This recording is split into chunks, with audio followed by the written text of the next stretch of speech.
Hello മക്കളെ, welcome to Phoenix learning. ഞാൻ നിങ്ങളുടെ കെമിസ്ട്രി ടീച്ചറാണ്. എൻ്റെ പേര് സ്വാതി.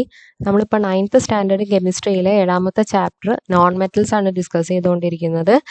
ഇതിൻ്റെ ഫസ്റ്റ് പാർട്ടിൽ നമ്മൾ ഹൈഡ്രജനെ പറ്റിയിട്ട് പറഞ്ഞു. ഹൈഡ്രജൻ്റെ കുറച്ച് കാര്യങ്ങളൊക്കെ നമ്മൾ കെമിക്കൽ റിയാക്ഷൻസും അതിൻ്റെ പ്രോപ്പർട്ടീസും അങ്ങനെയൊക്കെ കുറച്ച് കാര്യങ്ങൾ നമ്മൾ ഡിസ്കസ് ചെയ്തു അല്ലേ. ഇനി അത് കാണാത്തവരാണെങ്കിൽ അത് കാണണം. പിന്നെ നമ്മുടെ ക്ലാസ്സസ് ഇഷ്ടപ്പെടുന്നുണ്ടെങ്കിൽ എന്തായാലും സബ്സ്ക്രൈബ് ചെയ്യണം കേട്ടോ. നിങ്ങൾ കമൻറ്റ് ചെയ്യണേ, പിന്നെ നിങ്ങളുടെ ഫ്രണ്ട്സിനൊക്കെ ഒന്ന് ഷെയർ ചെയ്ത് കൊടുക്കണം കേട്ടോ. അപ്പം നമുക്ക് ക്ലാസ്സിലേക്ക് പോവാം. അടുത്തതായി പഠിക്കാനുള്ളത് കാർബണെ പറ്റിയിട്ടാണ് കേട്ടോ. കാർബണെ പറ്റിയിട്ട് ഒരുപാട് പറയാനുണ്ട്. പഠിക്കാനൊരു പ്രത്യേക ബ്രാഞ്ച് ഉണ്ട് കെമിസ്ട്രിയിൽ. ഓക്കെ, അപ്പം നമുക്ക് ഇത്രയും പറയാനുള്ളൂ. നമുക്ക് ചുറ്റുമുള്ള മിക്കവാറും പദാർത്ഥങ്ങളിലും കാർബൺ അടങ്ങിയിരിക്കുന്നു. അനുദിനം പുതിയ കാർബൺ സംയുക്തങ്ങൾ കണ്ടുപിടിക്കപ്പെടുകയോ നിർമ്മിക്കപ്പെടുകയോ ചെയ്യുന്നുണ്ട്. നമ്മുടെ പ്രകൃതിയിൽ സ്വതന്ത്രാവസ്ഥയിലും സംയുക്താവസ്ഥയിലും കാർബൺ കാണപ്പെടുന്നു. സംയുക്താവസ്ഥയിലും സ്വതന്ത്രാവസ്ഥയിലും നമ്മുടെ പ്രകൃതിയിൽ കാർബൺ കാണുന്നുണ്ട്. ഇനി പീരിയോഡിക് ടേബിൾ അനുസരിച്ചിട്ട് നമുക്ക് കാർബണിന്റെ സ്ഥാനവും ആറ്റോമിക് നമ്പറും ഇലക്ട്രോൺ കോൺഫിഗറേഷനും ഒക്കെ നമുക്കൊന്ന് എഴുതി നോക്കാം. നമ്മുടെ പീരിയോഡിക് ടേബിളിൽ 14ാം ഗ്രൂപ്പിലാണ് കാർബൺ കാണപ്പെടുന്നത് കേട്ടോ. 14ാമത്തെ ഗ്രൂപ്പിലാണ്. ആറ്റോമിക് നമ്പർ, കാർബണിന്റെ ആറ്റോമിക് നമ്പർ 6 ആണ് കേട്ടോ. അപ്പോൾ ഇലക്ട്രോണിക് കോൺഫിഗറേഷൻ എന്തായിരിക്കും? 2, 4 എന്നാണ് കാർബൺ. അങ്ങനെയാണെങ്കിൽ കാർബണിന്റെ വാലൻസി എത്രയായിരിക്കും? കാർബണിന്റെ വാലൻസി 4 ആണ് കേട്ടോ. ഇത് വളരെ അടുത്തതായിട്ട് നമുക്ക് പഠിക്കാനുള്ളത് കാർബണിന്റെ അലോട്രോപ്പുകളാണ്. എന്താ അലോട്രോപ്പുകൾ എന്ന് പറഞ്ഞു കഴിഞ്ഞാൽ, നമുക്ക് കൽക്കരി അറിയാം അല്ലെ. കൽക്കരി, കരി, വജ്രം, ഇതൊക്കെ നമുക്ക് പരിചിതമായിട്ടുള്ള സബ്സ്റ്റൻസസ് ആണ്. ഇതൊക്കെ ഉണ്ടാക്കിയിരിക്കുന്നത് കാർബൺ കൊണ്ടാണ്. മനസ്സിലായി? അപ്പൊ എന്ത് നമുക്ക് പറയാം?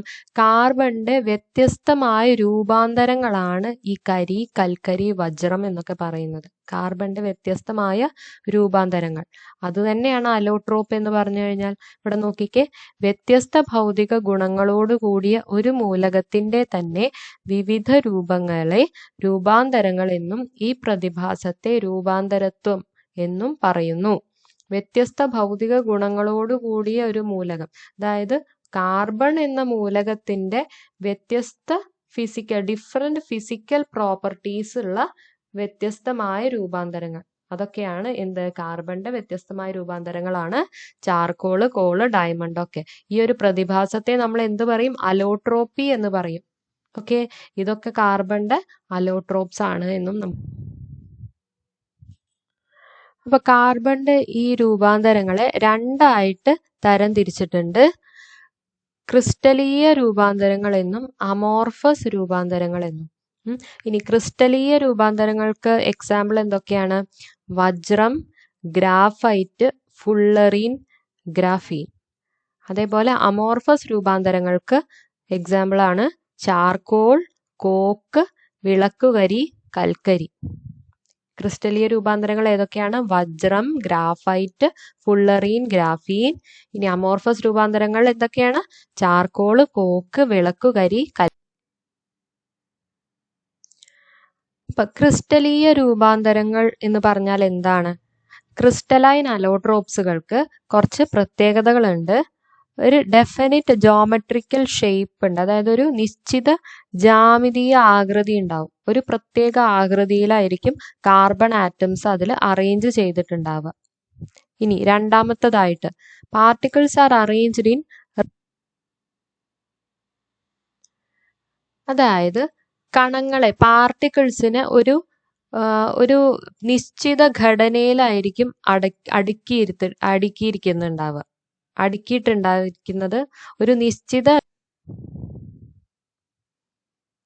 അതായത് ഒരു നിശ്ചിതമായിട്ടുള്ള ഒരു ക്രമം ഉണ്ടായിരിക്കും. അത് ആവർത്തിക്കപ്പെടുകയും ചെയ്യും. അതാണ് പറയുന്നത് arrangements are repeated in 3 dimensions. അതായത് ഒരു ത്രിമാന തലത്തിൽ അത് ആവർത്തിക്കപ്പെട്ടിട്ടുണ്ടാവും. ഒരു നിശ്ചിത ക്രമത്തിൽ അടുക്കിയിട്ടുണ്ടാവും, അത് ആവർത്തിക്കപ്പെടുകയും ചെയ്യും. പിന്നെ അതേപോലെ അതിനൊക്കെ ഒരു നിശ്ചിത ജാമിതീയ രൂപം, ഒരു ഡെഫിനിറ്റ് ജോമെട്രിക്കൽ ഷേപ്പും ഉണ്ടാവും.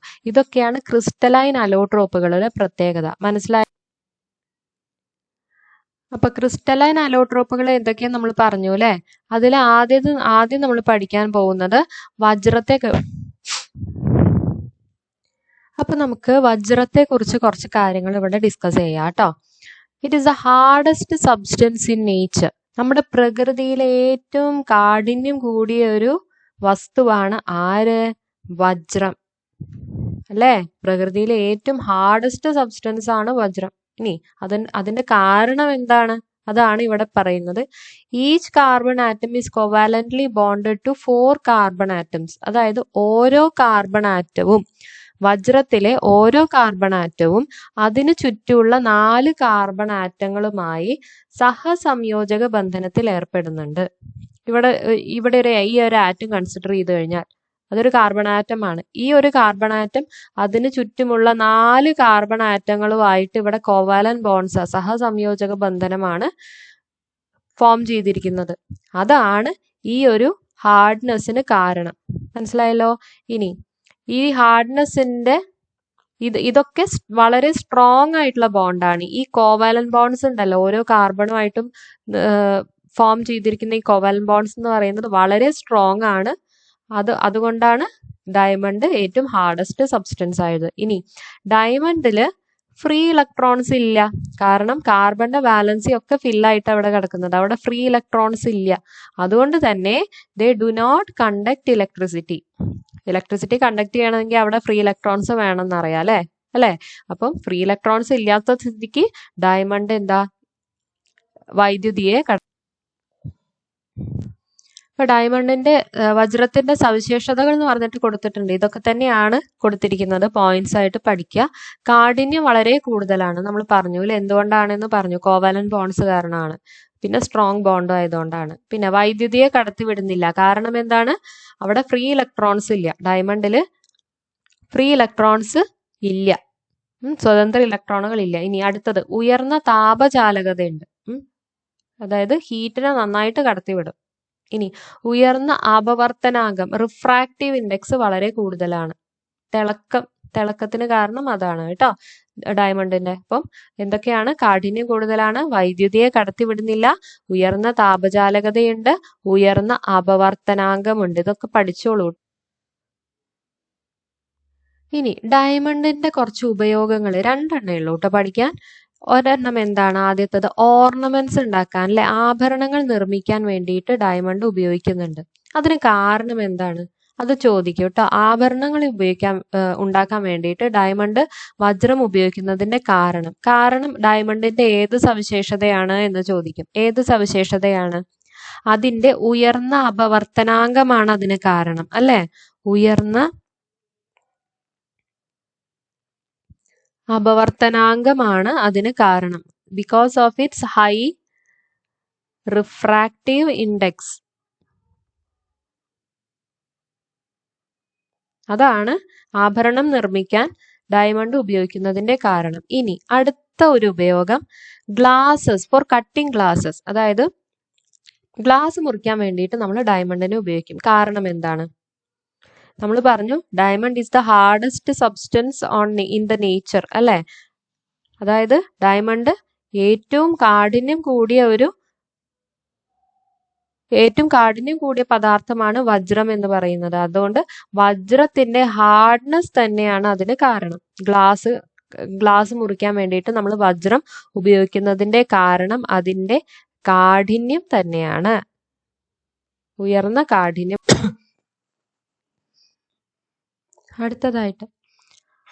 അടുത്തതായിട്ട് നമുക്ക് പഠിക്കാനുള്ള കാർബണിന്റെ ക്രിസ്റ്റലൈൻ അലോട്രോപ്പ് ഗ്രാഫൈറ്റ് ആണ് കേട്ടോ. ഗ്രാഫൈറ്റിന്റെ കുറച്ച് പ്രത്യേകതകൾ പറയുന്നുണ്ട്.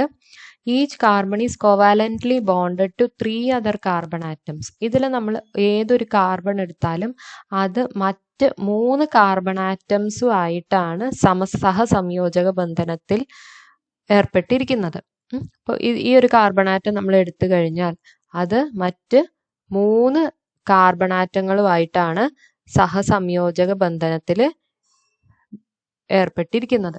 ഓക്കെ, അപ്പം അതാണ് ഗ്രാഫൈറ്റിന്റെ ഒരു സ്ട്രക്ചർ. അങ്ങനെയാണെങ്കിൽ ഓരോ കാർബണിലും ഒരു വാലൻസി ഫ്രീ ആയിട്ട് വരുമല്ലോ അല്ലെ? അതാണ് ഇതിൽ പറയുന്നത്. Each carbon atom has 1 free electron.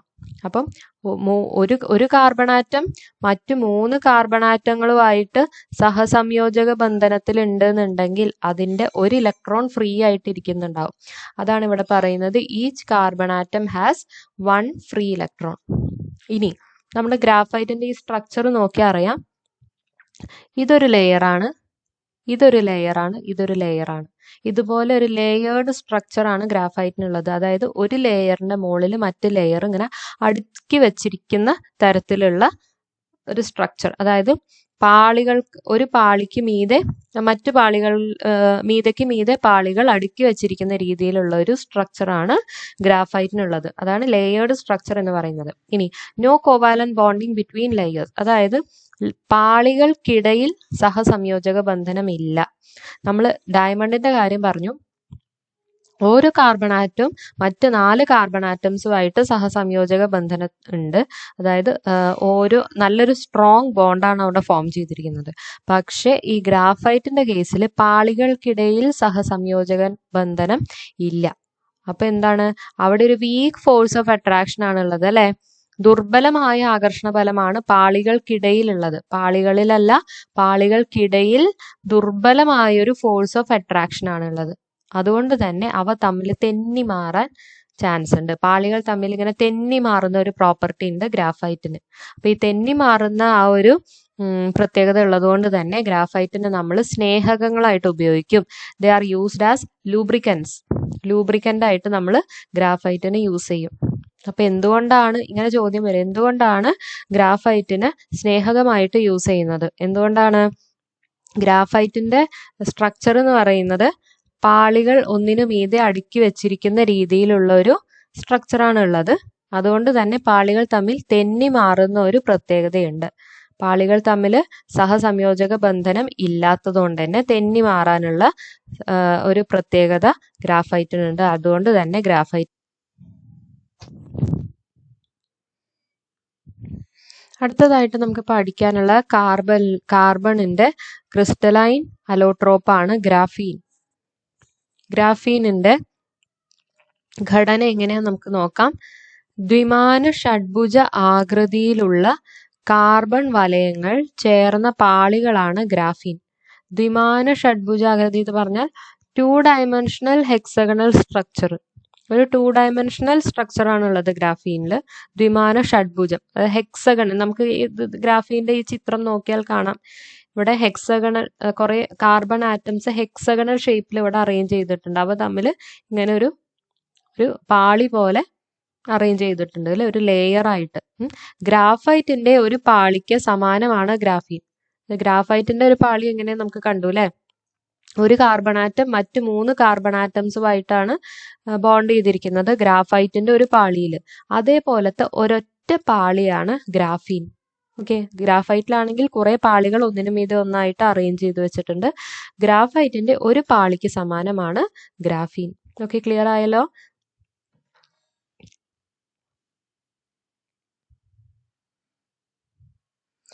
അടുത്തതായിട്ട് ഗ്രാഫീനിന്റെ കുറച്ച് സവിശേഷതകൾ നോക്കാം.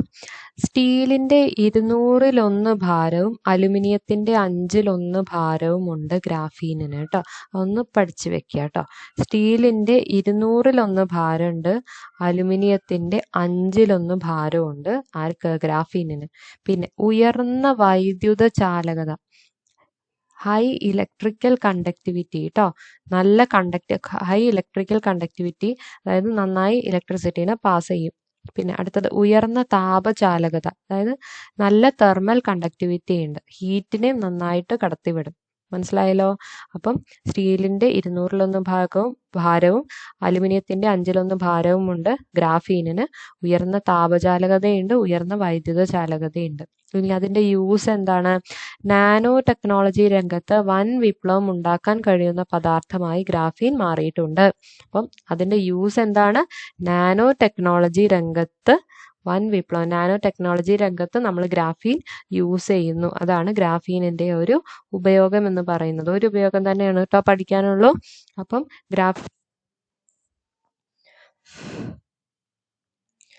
അടുത്തതായിട്ട് നമുക്ക് പഠിക്കാനുള്ള കാർബണിന്റെ ഒരു ക്രിസ്റ്റലീയ രൂപാന്തരം ഫുള്ളറീനുകളാണ് കേട്ടോ, ഫുള്ളറീൻസ്. അപ്പോൾ ഫുള്ളറീൻസിന്റെ ഘടന ഒന്ന് നോക്കാം. കാർബണിന്റെ ഈ ഒരു അലോട്രോപ്പിന് hollow spherical structure of made up of pentagons and hexagons, അതായത് പഞ്ചഭുജ ആകൃതി. പെൻഡഗൺ എന്ന് പറഞ്ഞാൽ എങ്ങനെയാണ്? പഞ്ചഭുജം, 5 സൈഡുകളുള്ള ഒരു സ്ട്രക്ചറിനെയാണ് നമ്മൾ പഞ്ചഭുജം എന്ന് പറയുക അല്ലെ. പഞ്ചഭുജ ആകൃതിയിലും ഷഡ്ഭുജ ആകൃതിയിലുമുള്ള വലയങ്ങൾ ചേർന്നിട്ട് ഒരു പൊള്ളയായിട്ടൊരു രൂപമാണ്. ഈ ഒരു പിക്ചർ കണ്ടാൽ നിങ്ങൾക്ക് കാണാൻ പറ്റും. ഇവിടെ ഒരു പെൻഡഗൺ കാണാൻ പറ്റും, ഇവിടെ ഒരു ഹെക്സഗൺ കാണാൻ പറ്റും ഉണ്ടല്ലോ. അപ്പൊ ഇതേപോലെ കുറെ പഞ്ചഭുജങ്ങളും ഷഡ്ഭുജങ്ങളും കൂടിയിട്ടുള്ള ഷഡ്ഭുജ ആകൃതിയിലും കാർബൺ ആറ്റംസ് അറേഞ്ച് ചെയ്തിട്ട് ഒരു ഗോളീയ രൂപം, ഒരു ഹോളോ സ്ഫെറിക്കൽ സ്ട്രക്ചറാണ് ഫുള്ളറീനുകൾക്ക് ഉള്ളത്. അതുകൊണ്ട് തന്നെ ഇവിടെ ഒരു ബോൾ പോലെ നമുക്ക് കാണാൻ പറ്റുന്നത് കൊണ്ട് തന്നെ നമ്മൾ അതിനെ ബക്കി ബോൾസ് എന്ന് പേര് കൊടുക്കും. ഓക്കെ. പിന്നെ ഈ ബക്കി ബോൾസ് അല്ലെങ്കിൽ ഫുള്ളറീൻസ് എവിടേക്കാണ് യൂസ് ചെയ്യുന്നത്, അതിന്റെ അപ്ലിക്കേഷൻസാ പറയുന്നത്. കാർബൺ നാനോ ട്യൂബുകളായിട്ട് യൂസ് ചെയ്യുന്നുണ്ട്. അതായത് സിലിണ്ട്രിക്കൽ സ്ട്രക്ചർ ഉള്ള ഫുള്ളറീനുകൾ. ഇതൊരു ബോൾ സ്ട്രക്ചറാണ് അല്ലെ, ബോൾ ലൈക്ക് സ്ട്രക്ചറാണ്. ഇതുപോലെ സിലിണ്ട്രിക്കൽ സ്ട്രക്ചറിൽ ഫുള്ളറീനുകൾ ഉണ്ട്. അവയെ ബക്കി ട്യൂബ്സ് എന്ന് പറയും. അവയെ നമ്മൾ കാർബൺ നാനോ ട്യൂബുകളായിട്ട് ഉപയോഗിക്കുന്നുണ്ട്. പിന്നെ ഇൻഫർമേഷൻ കമ്മ്യൂണിക്കേഷൻ ടെക്നോളജിയിൽ, അതായത് വിവരവിനിമയ സാങ്കേതിക വിദ്യയിൽ ഇവ യൂസ് ചെയ്യുന്നുണ്ട്, ഫുള്ളറീനുകൾ യൂസ് ചെയ്യുന്നുണ്ട്. അപ്പൊ ഇത്രയും പഠിച്ചു വെക്കുക കേട്ടോ, ഫുള്ളറീൻ്റെ സ്ട്രക്ചറും പിന്നെ അതിൻ്റെ. അപ്പൊ നമ്മൾ കാർബണിന്റെ 4 ക്രിസ്റ്റലീയ രൂപാന്തരങ്ങൾ പറഞ്ഞു. അടുത്തതായിട്ട് പഠിക്കാനുള്ളത് കാർബണിന്റെ അമോർഫസ് രൂപാന്തരങ്ങളാണ്. അതായത് ക്രിസ്റ്റൽ രൂപാന്തരങ്ങളിൽ പറഞ്ഞു ഒരു പാർട്ടിക്കിൾസിനെയൊക്കെ ഒരു പ്രത്യേക ക്രമത്തിൽ അടുക്കി വെച്ചിട്ട് ഒരു ത്രിമാന തലത്തിൽ അവ ആവർത്തിക്കപ്പെടുന്ന ഒരു രൂപമാണ് എന്തെന്ന് ക്രിസ്റ്റൽ രൂപാന്തരം എന്ന് പറഞ്ഞ. ക്രിസ്റ്റലൈൻ സ്ട്രക്ചർ എന്ന് പറഞ്ഞാൽ ഒരു ഡെഫിനിറ്റ് ഷേപ്പ് ഉണ്ടാവും, ഒരു ക്രമം ഉണ്ടാവും. നേരെ മറിച്ച് അമോർഫസ് രൂപാന്തരങ്ങളിൽ നിയതമായ ക്രിസ്റ്റൽ ഘടനയില്ല, ഒരു കൃത്യമായിട്ടുള്ള ഒരു ഘടനയില്ല, അതായത് ആവർത്തിക്കപ്പെടുന്ന ഒരു ഘടനയല്ല. അങ്ങനെയുള്ള ഖരപദാർത്ഥങ്ങളാണ് അമോർഫസ് രൂപാന്തരങ്ങൾ. ഓക്കെ. അപ്പൊ ഏതൊക്കെയാണ് അമോർഫസ് രൂപാന്തരങ്ങൾ? അമോർഫസ് രൂപാന്തരങ്ങളുടെ ആ ഒരു ഡെഫിനേഷൻ ഒന്ന് നോക്കിക്കോളൂ കേട്ടോ. നിയതമായ ക്രിസ്റ്റൽ ഘടന ഇല്ലാത്ത ഖരപദാർത്ഥങ്ങളാണ് അമോർഫസ് രൂപാന്തരങ്ങൾ. എക്സാമ്പിൾ ഏതൊക്കെയാണ്? ചാർക്കോള്, കോക്ക്, വിളക്ക് കരി, കൽക്കരി. ഓക്കെ. കോള്, ചാർക്കോള്, കോക്ക്, വിളക്ക് കരി, ഇതൊക്കെയാണ് കാർബണിന്റെ അമോർഫസ് രൂപാന്തരങ്ങൾ. ഇതിനെപ്പറ്റി ഡീറ്റെയിൽ ആയിട്ട് മറ്റേതുപോലെ പഠിക്കാനൊന്നുമില്ല. ജസ്റ്റ് ഇതിനെ. അടുത്തതായിട്ടുള്ള ഈ ചോദ്യം ഒന്ന് ശ്രദ്ധിക്കുക. ഗ്രാഫൈറ്റിന്റെ ഏതാനും ഉപയോഗങ്ങൾ കൊടുത്തിരിക്കുന്നു. ഇതിന് സഹായകമായ സവിശേഷതകൾ കണ്ടെത്തി എഴുതുക. ഡ്രൈസെൽ ഇലക്ട്രോഡായിട്ട് ഉപയോഗിക്കുന്നുണ്ട്. ഇതൊന്ന് ശ്രദ്ധിക്കണം. ഡ്രൈസെൽ ഇലക്ട്രോഡായിട്ട് നമ്മൾ ഗ്രാഫൈറ്റിന് ഉപയോഗിക്കുന്നുണ്ട്. നമ്മൾ ഗ്രാഫൈറ്റിന്റെ ഘടന പറഞ്ഞപ്പോൾ പറഞ്ഞു ഓരോ കാർബൺ ആറ്റവും മറ്റ് 3 കാർബൺ ആറ്റങ്ങളുമായിട്ടാണ് അവിടെ ബോണ്ട് ചെയ്തിരിക്കുന്നത്, കോവാലന്റ് ബോണ്ട്. അപ്പം ഓരോ കാർബണിലും ഒരു ഇലക്ട്രോൺ ഫ്രീ ഉണ്ട് അല്ലെ, ഒരു ഇലക്ട്രോൺ ഫ്രീ ഉണ്ട്. അപ്പൊ ഫ്രീ ഇലക്ട്രോൺസ് ഉള്ളത് കൊണ്ട് തന്നെ ഗ്രാഫൈറ്റ് വൈദ്യുതിയെ കടത്തിവിടും. ആ ഒരു പോയിന്റ് നമ്മൾ ഗ്രാഫൈറ്റിന്റെ സവിശേഷത പറയുമ്പോൾ വൈദ്യുതിയെ കടത്തി. അപ്പം each carbon has 1 free electron എന്ന് നമ്മൾ പറഞ്ഞു. അതുകൊണ്ട് തന്നെ അവ വൈദ്യുതി കടത്തിവിടുന്ന ഒരു സ്വഭാവമുണ്ട്. അതേ കണ്ടക്ട് ഇലക്ട്രിസിറ്റി, അതുകൂടി അവിടെ എഴുതി ചേർക്കുക കേട്ടോ. അപ്പൊ ഈ ഒരു പ്രത്യേകത ഉള്ളത് കൊണ്ടാണ് ഗ്രാഫൈറ്റിനെ നമ്മൾ. അടുത്തതായിട്ട് പെൻസിൽ ലെഡ് നിർമ്മിക്കാൻ വേണ്ടിയിട്ട് ഗ്രാഫൈറ്റ് യൂസ് ചെയ്യാൻ കാരണം എന്താണ്? ഗ്രാഫൈറ്റ് മൃദുവാണ്, സോഫ്റ്റ് ആണ് കേട്ടോ, മൃദുവാണ് graphite is soft and also it has lustre, അതായത് ഒരു തിളക്കമുണ്ട്. തിളക്കം എന്നുള്ളൊരു പ്രോപ്പർട്ടി ഉണ്ട് ഗ്രാഫൈറ്റിന്. ഈ രണ്ട് പ്രോപ്പർട്ടീസ് ഉള്ളത് കൊണ്ടാണ് നമ്മൾ പെൻസിൽ ലെഡ് നിർമ്മിക്കാൻ വേണ്ടിയിട്ട് ഗ്രാഫൈറ്റ് യൂസ് ചെയ്യുന്നത്. അപ്പോൾ ഗ്രാഫൈറ്റ് എന്താ, സോഫ്റ്റ് ആണ്, മൃദുവാണ്, അതുപോലെ തന്നെ തിളക്കമുള്ളത് കൊണ്ടാണ് നമ്മൾ പെൻസിൽ ലെഡ് നിർമ്മിക്കാൻ ഉപയോഗിക്കുന്നത്. അടുത്തത്, സ്നേഹകമായിട്ട് ഗ്രാഫൈറ്റ് ഉപയോഗിക്കാനുള്ള കാരണം എന്താണ്? ഗ്രാഫൈറ്റിന്റെ ഘടന നമ്മൾ പറഞ്ഞു, പാളികൾ ഒന്നിനു മീതെ ഒന്നായി അടുക്കി വെച്ചിരിക്കുന്ന തരത്തിലാണ് ഗ്രാഫൈറ്റിന്റെ ഒരു ഘടന എന്ന് പറയുന്നത്. അതുകൊണ്ട് തന്നെ പിന്നെ ഒരു കാര്യം കൂടിയുണ്ട്, പാളികൾക്കിടയിൽ സഹസംയോജക ബന്ധനം ഇല്ല, ഒരു വീക്ക് ഫോഴ്സ് ഓഫ് അട്രാക്ഷൻ ആണുള്ളത്. അതുകൊണ്ട് തന്നെ അവ തെന്നി മാറും, പരസ്പരം തെന്നി മാറും. അതുകൊണ്ടാണ് ഗ്രാഫൈറ്റിനെ നമ്മൾ സ്നേഹകമായിട്ട്, ലൂബ്രിക്കൻ്റ് ആയിട്ട് ഉപയോഗിക്കുന്നത്. അടുത്ത ചോദ്യം, ഗ്രാഫൈറ്റിന്റെയും വജ്രത്തിന്റെയും സവിശേഷതകൾ പട്ടികപ്പെടുത്തി താരതമ്യം ചെയ്യുക. അത് നിങ്ങൾക്ക് ചെയ്യാലോ. ഗ്രാഫൈറ്റിന്റെയും വജ്രത്തിന്റെയും പ്രത്യേകതകൾ നിങ്ങൾക്ക് അറിയാം, അത് പരസ്പരം.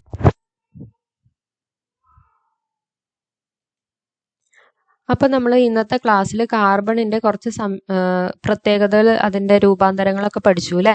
ഇനി നമുക്ക് കുറച്ച് കാർബണിന്റെ സംയുക്തങ്ങൾ പഠിക്കാനുണ്ട്. അത് ഒന്നുകൂടി പറയുമ്പോഴേക്കും നമ്മുടെ വീഡിയോ വളരെ ലെങ്തി ആയതുകൊണ്ട് നമ്മൾ ഇവിടെ സ്റ്റോപ്പ് ചെയ്യാണ് കേട്ടോ. നമുക്ക് നെക്സ്റ്റ് വീഡിയോയിൽ പറയാം. അപ്പം ഈ ക്ലാസ് നിങ്ങൾക്ക് ഇഷ്ടപ്പെട്ടു എന്നുണ്ടെങ്കിൽ എന്തായാലും നിങ്ങൾ സബ്സ്ക്രൈബ് ചെയ്യണം, പിന്നെ നിങ്ങളുടെ ഫ്രണ്ട്സിനൊക്കെ ഷെയർ ചെയ്യണം കേട്ടോ.